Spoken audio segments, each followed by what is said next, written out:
First things first, I got to say that it's pretty cool to be on the other side of this camera. It's everything I thought it would be. Oh, good. I'm glad you're happy.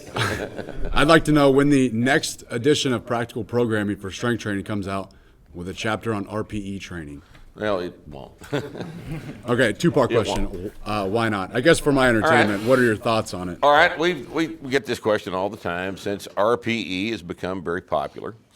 And our friend Mike Toucher has done a good job with that. But I don't think that even Mike has made the mistake of trying to apply RPE training to a population that can't use it. All right? The problem is the P. Right? Perception, perceived exertion, right?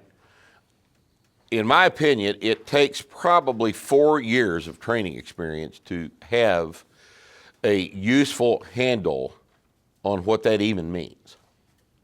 A novice is absolutely unequipped to make subjective assessments of what was hard and what wasn't, right? And your own training bears this out. There have been many days that you've wandered into the gym, hung over, felt like a pile of dead rats, got under the bar and set a PR, right? Yep. All the warm-ups felt like hammered fuck. You said, well, damn, I've got to do this anyway. Took it out and made a PR, right? What would RPE have told you about that workout? Yet, you trained. You assigned yourself a task, right, that was this much higher than the task you previously completed. And your experience showed you that you should have been able to make this jump, right? No matter what your central nervous system told you about how much fun it was going to be, or how hard it was going to be, the salient fact is that you made the 5th rep, right? An advanced competitive lifter has got to pay attention to these types of inputs, all right? But how many of the people we train are advanced competitive lifters? Just essentially none. So essentially RPE is essentially useless to essentially everybody. Okay? All right. Now, there's a little tiny niche for competitive lifter training, but that's not what we do. That's not what this is all about. You know, by the time you get to the point where you're an advanced competitive lifter, you already have figured out RPE. But the problem with RPE is not that. The problem with RPE is guys have been training 3 months, have got to apply this subjective criterion to a process that should be absolutely objective for a very long period of time. And that's what's wrong with it. I use it as a communication tool for people who aren't advanced, never to drive programming. So I've got, especially for online clients, I want them to tell me how hard they thought it was so that I can tell them how wrong they are. So they squat and they do, they've been doing it for 2 months. They say that 3 sets of 5, that was an RPE 10. I say, no, that was an RPE 6. And then I sent them a video. I just did this yesterday. I sent a video of Austin's 600-pound squat and 650-pound deadlift where his eyes literally come out of his head and dangle down here. And his wife comes in and pokes him back in his skull. I said, that's an RPE 10. Can you tell the difference based on the video? So that when they are late intermediate and early advanced, and we have to actually start using this, then we are on the same page. Here's a perfect analogy. Tell us about the pain scale. Yeah, so we use the pain scale when every patient who comes into the clinic or ER or hospital gets asked, scale of 1 to 10, how bad is their pain? And they're all in 10. They're all in 10 pain. 5 faces of a progressively sadder person. And they're supposed to look at it and like deeply identify with one of those faces and say, I feel like that face looks. So I'm an 8 out of 10 pain before we, really 8 out of 10 pain is like, you can't talk. Like acutely amputated without. You can't talk. Yeah, you just had your leg amputated with that oil shit they used to do in the the cautery oil in the 1700s, you know. So you cut your femur off and then you sear it in boiling oil. Perfect. And that's only an 8. And there's no anesthesia, and that's an 8, right? But we hear 8 out of 10. Oh God, Doc, I'm 8. 8. Could I have some OxyContin, please? Please, I gotta have some Oxy. I'm in 8. I'm in 9. No, wait, 10.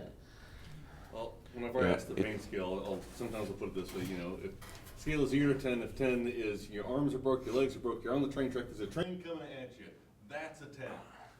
Maybe. How bad? 9.5. Sometimes Yes. That it's bad enough that I need OxyContin.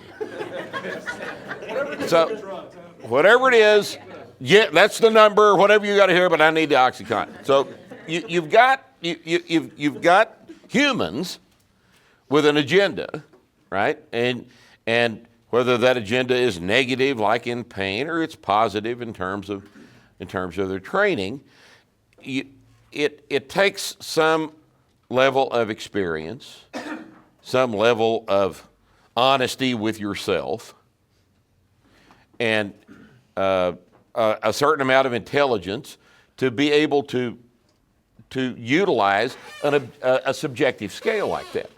And what I'm telling you is that for novice trainees, for intermediate trainees, and for lots and lots of early advanced trainees, they're not capable of doing it.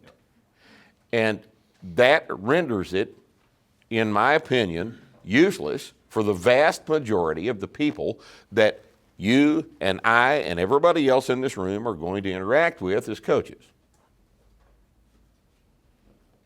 I know we all like to believe that everybody in the United States is an advanced powerlifter, but they're not.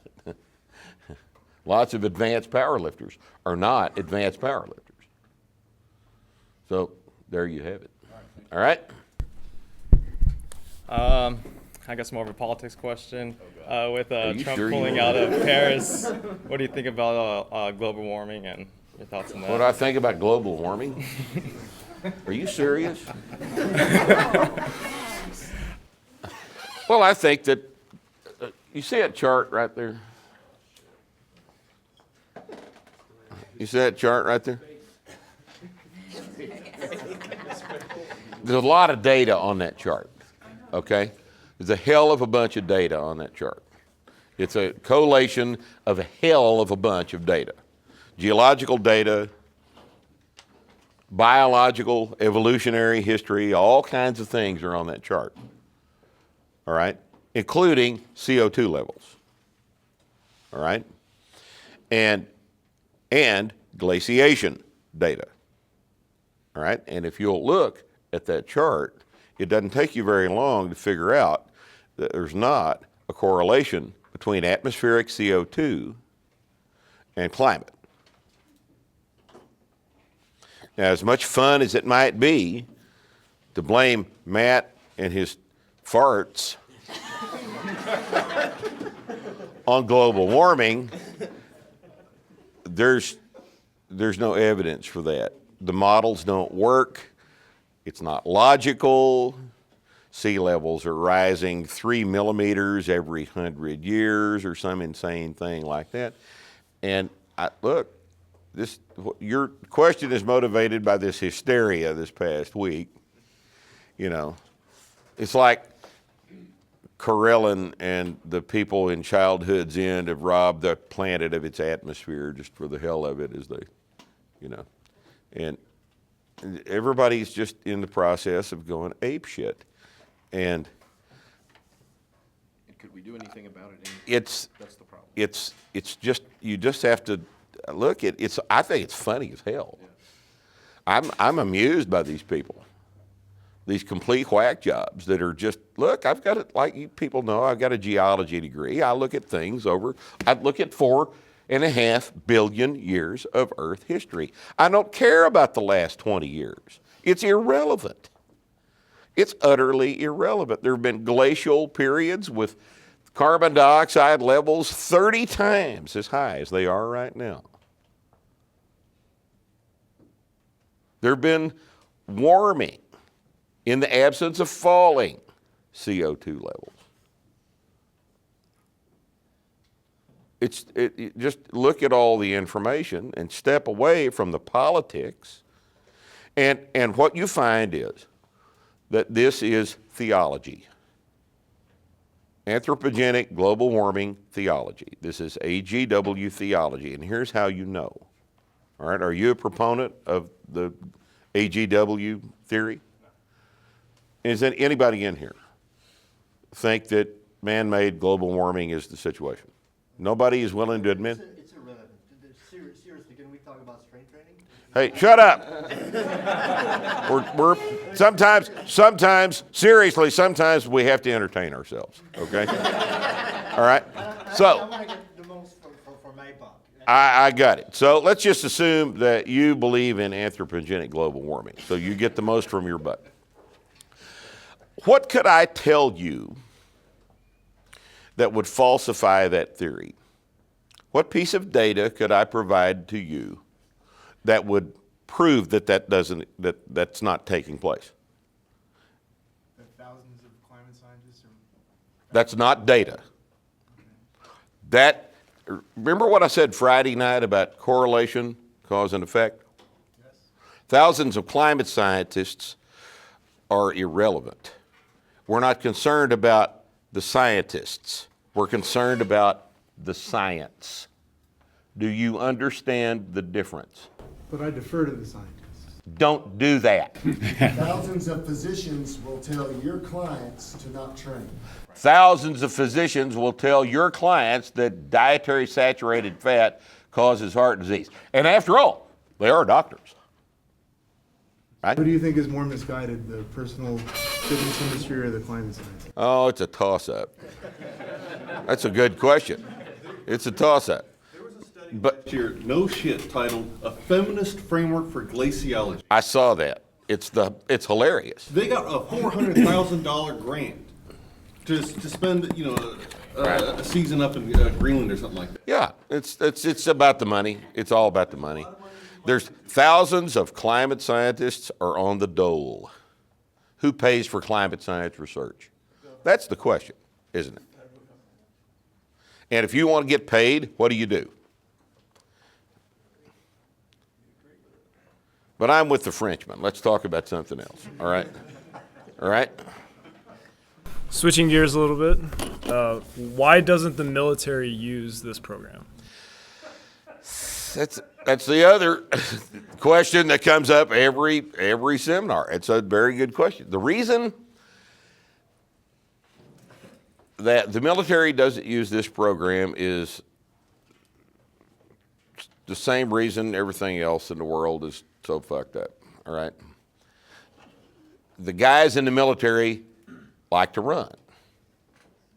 They've always run. It's always worked.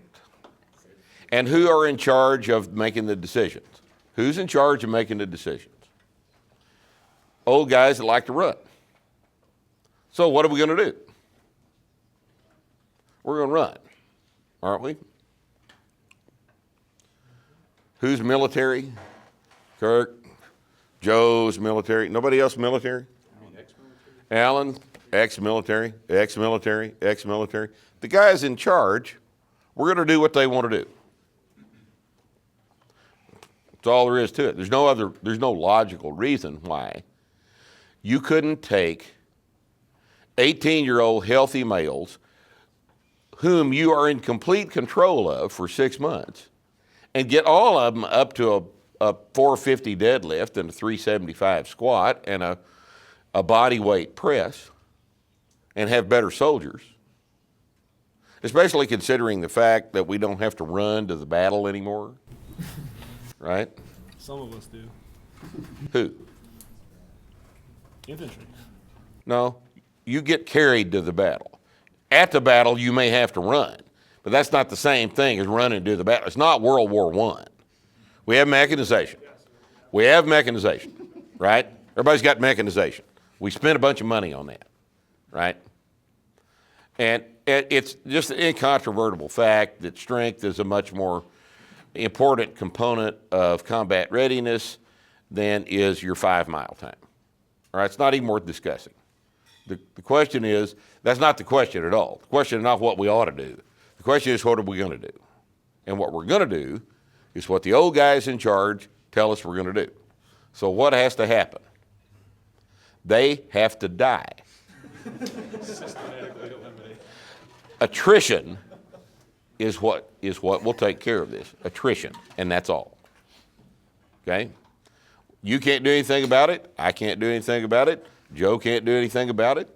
Alan couldn't do anything about it. Nobody could do anything about it. It's just the way it's going to be. It's worse than Rip says. They'll just keep promoting the fucking runners. Yeah, that's probably what will happen.